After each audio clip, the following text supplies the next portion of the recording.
suis Michael Guez, j'ai 52 ans, et j'ai deux enfants qui sont de grands enfants, puisqu'ils sont 18 et 22 ans, et je suis entrepreneur depuis plus de 20 ans.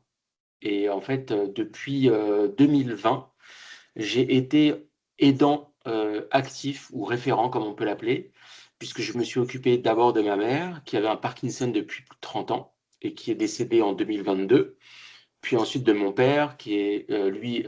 décédé on va dire de solitude, malgré qu'il fut très entouré par sa famille, et il est décédé en fin 2024. Et être aidant, c'est un statut que je ne connaissais pas. Je pensais être normal, que d'aider ses parents, c'était normal, mais que finalement, j'ai découvert ne pas être seul à porter ce statut, puisque en échangeant avec diverses personnes, je me suis rendu compte que je n'étais pas seul et qu'on était plus de 11 millions en France.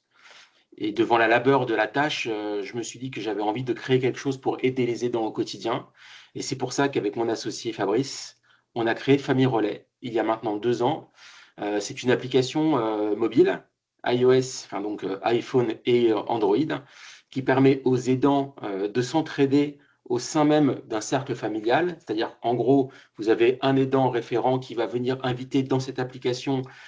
ses frères, sœurs, famille, cousins, voisins. Ça peut être le voisin de palier, ça peut être le médecin, ça peut être un infirmier, les auxiliaires de vie. Et toutes ces personnes-là vont, au sein de l'application, retrouver un même niveau d'information avec des droits d'accès plus ou moins ouverts au cas où il y a des données de santé, mais qui vont pouvoir, grâce à cette application, savoir qui vient demain voir papa, maman, qui a besoin d'aide, qui a des tâches à faire, est-ce qu'il y a des points de vigilance à surveiller, quelles sont les dernières constantes qui ont été prises,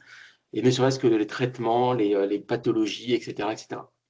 Et ainsi, ça évite aux familles et aux aidants de devoir répéter sans cesse les mêmes choses, de ne pas avoir l'information suffisante au moment où ils en ont besoin, et ainsi de mieux suivre la personne aidée, tout en allégeant sa charge mentale, puisque le vrai sujet d'un aidant, c'est aussi la charge mentale.